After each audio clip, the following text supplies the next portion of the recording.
बरकतें अब से लेकर के हमेशा हमेशा तक आपके साथ रहें। आपके दिल के ख्याल, आपके दिल की मनोकामनाएं पूरी होती चली जाएं और आप खुदा के नूर में इसी तरह आगे बढ़ते चले जाएं, बढ़ते चले जाएं, क्योंकि हर एक दिन जो खुदा ने दिया है वो बेहतरीन दिन है और उस दिन को बेहतरीन समझकर खुदा का धन्यवाद करें, खुदा का शुक्रिया अदा करें और खुदा की हुजूरी में बने रहें। यही हमारा फ़र्ज़ है और यही हमारी ड्यूटी जो है बनती है कि हम हर वक्त हर समय खुदा का शुक्रिया अदा करें। अच्छा है तो भी खुदा का शुक्रिया करें, अगर कुछ दुख दर्द है तब भी खुदा का शुक्रिया अदा करें, ताकि वही उस दुख से, वही उस दर्द से नजात देने वाला खुदा, हर एक परेशानी का हल उसी के पास। आप जो कुछ आपके दिल में रहता है, जो कुछ आपके मन में चलता रहता है, वो खुदा के सामने रख दीजिए, क्योंकि वो मनों को, हृदयों को चलाने वाला खुदा। आज 25 तारीख हो गई है और बुधवार का दिन है।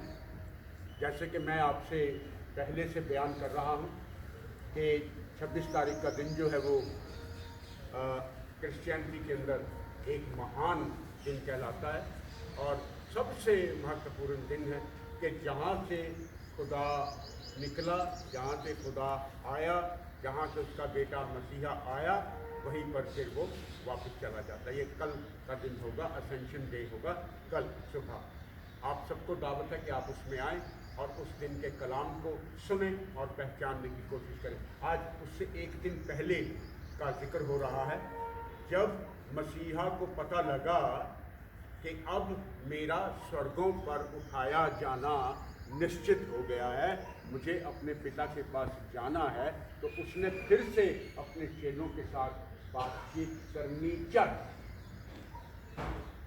मैं पिछले 40 दिनों से आपसे कह रहा हूँ कि खुदा के साथ अपना वार्तालाप जो है वो करें, मसीहा के साथ अपनी बातचीत करें, मसीहा के साथ अपना दुख दर्द जो है वो बांटिए, अपने दिल की बात उसे खोल करके कह दीजिए, जो मांगना है उससे मांग लीजिए। खुदा का कलाम कहता है कि अभी तक तुमने कुछ मांगा ही नहीं। खुदा का कलाम कह रहा है कि मेरे बच्चों, अभी तक तुमने कुछ मांगा ही नहीं है। मांग लेते तो मिल जाता।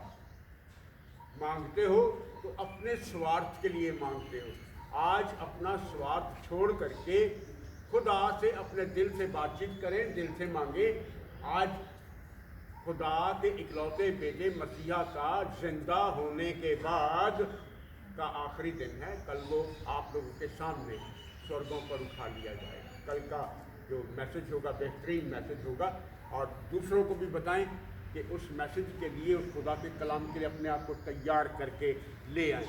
तो आज जब एक दिन रह गया तो खुदा ने फिर अपने चेलों को बुलाकर कहा, आओ हम खाना खाएं।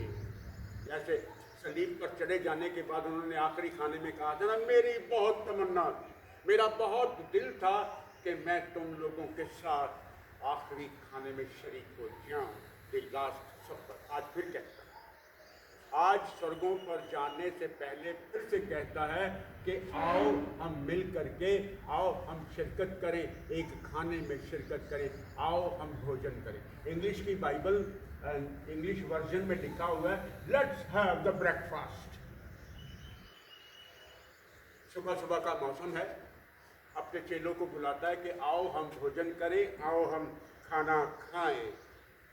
पढ़ दीजिए, यूहन्ना की इंजील निकाल के रखेंगे जरा, उसका 21वां अध्याय है, उसकी 12वीं आयत जो है वो कहती है, अपने चेलों से कहता है कि आओ हम खाना खाएं। वो लोगों को दिखाना चाहता है, अपने चेलों को दिखाना चाहता है अपना प्यार, अपनी मोहब्बत, अपने दिल के ख्याल जो हैं वो अपने चेलों पर रखना चाहता है। और आज फिर से कहता है कि आओ हम खाना खाएं। और उस खाने के बाद आगे क्या होता है मैं बयान कर रहा हूँ। ये आयत पढ़ दीजिए, कहाँ पर लिखा हो? यीशु ने उनसे कहा, आओ भोजन करो। बस, आओ हम मिल करके भोजन करें। और इस भोजन के दौरान मैं आपसे कुछ कहना चाहता हूँ, मैं आपसे कुछ बात करना चाहता हूँ। उसने पतरस को जब खाना हो गया तो उसने उस इनकार करने वाले 3 बार इनकार किया था उसने। उस 3 बार इनकार करने वाले पतरस को बुला करके कहा, पतरस शमौन के पुत्र, क्या तू मुझसे मोहब्बत रखता है? आज ये कुछ सवाल आप लोगों के सामने भी आते रहेंगे, बीच बीच में आप लोगों के सामने ये सवाल आते रहेंगे। जो जो सवाल पतरस से हुआ है वो सवाल आज आपसे भी होगा। इसी का आगे लिखा हुआ है, पढ़ेंगे नहीं, जहाँ जरूरी होगा वहाँ मैं आपसे कहूँगा पढ़ने के लिए, पर नोट करने वाले नोट करते रहेंगे। उसने शमौन पतरस से कहा, शमौन पतरस, क्या तू मुझसे मोहब्बत रखता है? आपने तो खुदा से बात नहीं की इन दिनों में। मुझे लगता है कि किसी को कोई एक्सपीरियंस नहीं हुआ है कि जब खुदा से मुलाकात होती है तो क्या होगा। लेकिन आज खुदा आपसे बात करना चाहता है। जाने से पहले आपने तो बात नहीं की। खुदा का इकलौता बेटा मसीहा आपसे बात करना चाहता है, क्या तुम मुझसे मोहब्बत रखते? पतरस से कहा, क्या तुम मुझसे मोहब्बत रखता है? वो कहता, हाँ जी, yes me lord, I love you. मैं तुमसे, आपसे मोहब्बत रखता हूँ। अगर तुम मुझसे मोहब्बत रखता है तो मेरे मेमनों को चरा। खुदा ने जाने से पहले अपनी हमारी जिम्मेदारी जो है, हम मेमनों की जिम्मेदारी जो है, वो मेमनों का मतलब होता है छोटे बच्चे, भेड़ों का मतलब होता है बड़े बच्चे। तो सबसे पहले उसे छोटे बच्चों का ख्याल आया। मेरे मेमनों को चरा। यूहन्ना 21 की 15 आयत पढ़ेंगे, नहीं नोट करें। क्या मेरे मेमनों को चरा? जी, उसने सर हिलाया और हाँ ने जवाब दिया। ठीक है खुदा, ऐसा ही होगा। दूसरी बार फिर, ओ शमौन के पुत्र पतरस, क्या तू सचमुच मुझसे मोहब्बत रखता? अब स्वर्गों पर उठाए जाने से पहले उसे आप लोगों का ख्याल है। इसलिए वो खुदा ने अपने याजक पतरस से कहा कि मेरे मेमनों को चरा। क्या तू सचमुच मुझसे मोहब्बत रखता है? तो कहा, मेरी भेड़ों की रखवाली कर। बड़े बच्चों का ख्याल आ गया, बड़े बच्चों की रखवाली कर, भेड़ों की रखवाली कर। तीसरी बार फिर कहा, क्या तू मुझसे मोहब्बत रखता है? यहाँ पर पतरस थोड़ा सा उदास हो गया कि खुदा मुझे बार बार क्यों कह रहा है। वो बार बार इसलिए कह रहा है, बार बार इसलिए आपसे कह रहा है कि आपकी मोहब्बत जो खुदा के लिए है वो सचमुच में कारगर हो जाए। तीसरी बार उसने कहा कि मेरी भेड़ों को चरा। पहला, मेमनों को चरा। दूसरा, मेरी भेड़ों की रखवाली कर। और तीसरा, मेरी भेड़ों को चरा। आप सबका ख्याल उसे आया है और पतरस ने हाँ और आमीन में उसे पूरा किया। यहोवा तो मेरा चरवाहा, मुझे कुछ घटी ना होगी। हम सब उसके चारागाह की भेड़े।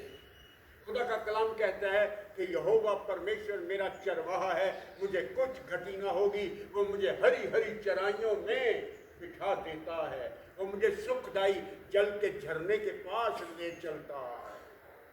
मुझे कोई तकलीफ नहीं होगी, मुझे कोई दुख नहीं होगा।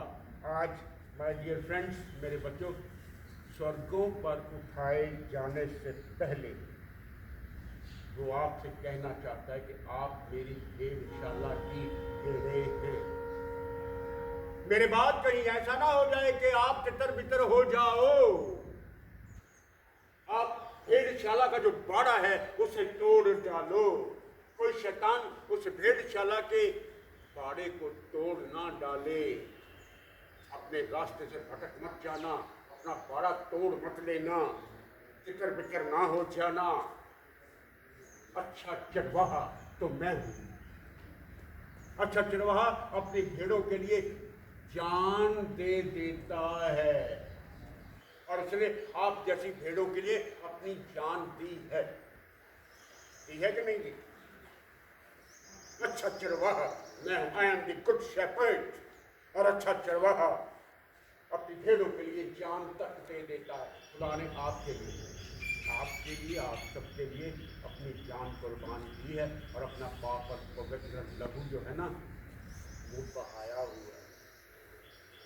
मैं अपनी भेड़ों को जानता हूं और मेरी भेड़ें मुझे जानती हैं। हम एक दूसरे का शब्द पहचानते हैं, एक दूसरे की आवाज को पहचानते हैं। क्या आज आप खुदा की उस चरवाहे की आवाज को पहचानते हैं? कलाम के अंदर बहुत सारे सवाल उठ जाते हैं, और मैं आपसे चाहता हूं कि हर सवाल का जवाब जो है वो वापस पवित्र कलाम में है। हर एक सवाल का जवाब पवित्र कलाम में, हर एक बीमारी का इलाज पवित्र कलाम में, हर एक परेशानी का हल पवित्र कलाम में, हर एक दर्द की दवा पवित्र कलाम में। आपने अभी तक खुदा से मांगा नहीं, अभी तक आपने खुदा के पाक और पवित्र कलाम को खोला ही नहीं। जब भी पाक और पवित्र कलाम को खोलें तो उसे एक आम किताब की तरह ना खोलें, वो खुदा का पाक और पवित्र कलाम है। वो खुदा का रचा गया पवित्र वचन है। मैं तुम्हारे मन के अनुकूल चरवाहे दे दूंगा, फिक्र मत करो। पादरी अलीशा पसंद नहीं आता तो कोई बात नहीं, कोई और दे दूंगा। आपके मन के अनुकूल जैसे जैसे आप चरवाहा चाहते हैं ना, वैसे चरवाहे दे दूंगा जो आपका मान करते हैं, आपका सम्मान करते हैं, आपकी फेवर में आपका कलाम सुना, ऐसे चरवाहे भी दे दूंगा। खुदा का कलाम कहते हैं, ये पढ़ेंगे यिर्मयाह 3:15, मैं तुम्हें तुम्हारे चाहत के अनुसार चरवाहा दे दूंगा। तो कहते हैं आजकल चर्चेस में चलता है, ये पादरी मुझे नहीं चाहिए। पादरी तो पादरी होता है। आप पादरी की प्राइवेट जो शख्सियत है आप उस पर नजर करते हैं, ये अच्छा लगता है, ये अच्छा नहीं लगता, ये साफ है कि नहीं साफ है, ये सुंदर लगता है कि नहीं सुंदर लगता है, इसकी आवाज़ सुंदर है कि नहीं, ये मेरी फेवर में है कि नहीं है। अगर लगे कि ये मेरे खिलाफ पादरी है तो हमें नहीं चाहिए ये पादरी। आजकल ऐसा ही होता है, हमें ये पादरी नहीं चाहिए, हरगिज़ नहीं चाहिए। धरने पे बैठ जाएंगे, बिशप का घेराव कर लेंगे, हमें ये पादरी नहीं चाहिए, हमें वो पादरी दे देंगे। खुदा का कलाम कहता है कि मैं तुम्हारे मन के अनुकूल चरवाहा मिल गए। बड़ी मैं तुम्हें अपने मन के अनुकूल चरवाहे दूंगा।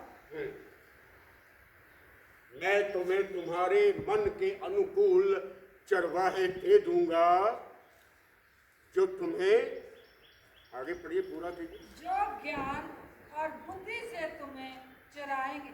जो ज्ञान और बुद्धि के साथ तुम्हें चराएंगी। ये खुदा का कलाम है, खुदा की पवित्र वाणी है जो आपसे बात करती। इसलिए पतरस को उसने जिम्मेदारी दे दी, मेरे कल स्वर्गारोहण होगा, स्वर्गों पर उठाए जाने का दिन है, तो स्वर्गों पर उठाए जाने के एक दिन पहले आज उसने हमारी सबकी जिम्मेदारी जो है वो पतरस को दे दी और उसे एक लाठी देकर के हमारा सबसे पहला जो बिशप है वो नियुक्त कर दिया है। हमारी सबकी जिम्मेदारी उसने जाने से पहले पतरस के हाथों में सौंप दिया और कहा कि मेरे मेमनों को चरा, मेरी भेड़ों की रखवाली कर, मेरी भेड़ों को चरा, अगर तू मुझसे मोहब्बत रखता है तो। इसलिए अपने और अपने पूरे झुंड की रखवाली कर, अपनी और अपने पूरे इस झुंड की रखवाली कर पतरस। अगर तू मुझसे मोहब्बत रखता है तो मेरे मेमनों की रखवाली कर, मेरी भेड़ों की रखवाली कर, उन्हें हष्ट और पुष्ट रख, उन्हें अच्छी अच्छी चराइयों में लेकर के जा, उन्हें सुखदायी जल के झरने के पास ले जा। वक्त कम होता है सुबह, लेकिन छोटे छोटे मैसेज के अंदर बड़ा मीनिंगफुल होता है। बहुत सारे सवाल उठ जाते हैं। सवालों का जवाब जो है वो मैं आपको छोड़ देता हूँ। मैंने तो सवाल कर दिया है, उसका जवाब आपने अपने खुदा के सामने पेश करना है। खुदाया मैं तुझसे मोहब्बत रखता हूँ। 3 बार पूछा ना, क्या तू मुझसे मोहब्बत रखता है? एक बार ही काफ़ी था, लेकिन 3 बार उसने पतरस से पूछा है, क्या तू मुझसे मोहब्बत रखता है? कल स्वर्गों पर जाने से पहले कि हम उसके स्वर्गों पर जाने का नज़ारा देखें, अपने इस सवाल का जवाब खुदा के सामने रखें और कहें कि खुदाया मैं तुझसे दिल से मोहब्बत रखता हूँ। और जो मसीहा से, आखिरी लाइन है मेरी, जो मसीहा से सच्ची मोहब्बत रखते हैं उन पर अनुग्रह, कृपा, आशीष, बरकत होती रही थी, हो रही है और आगे भी इसी तरह खुदा की बरकतें आपके साथ बनी रहेंगी। कल तक के लिए शबा खैर। कल सुबह फिर से कलाम होगा, फिर से आप होंगे, फिर से मैं होऊंगा और हम खुदा के इकलौते बेटे मसीहा के स्वर्गारोहण के दर्शन करेंगे। आपके सामने मसीहा को स्वर्गों पर उठा लिया जाए। इन्हीं शब्दों के साथ मैं आज के इस पवित्र कलाम को, पवित्र वाणी को यहीं पर खुदा बाप, खुदा बेटे और खुदा पाक रूह के नाम से पूरा कर लेता हूँ। खुदा की बरकतों से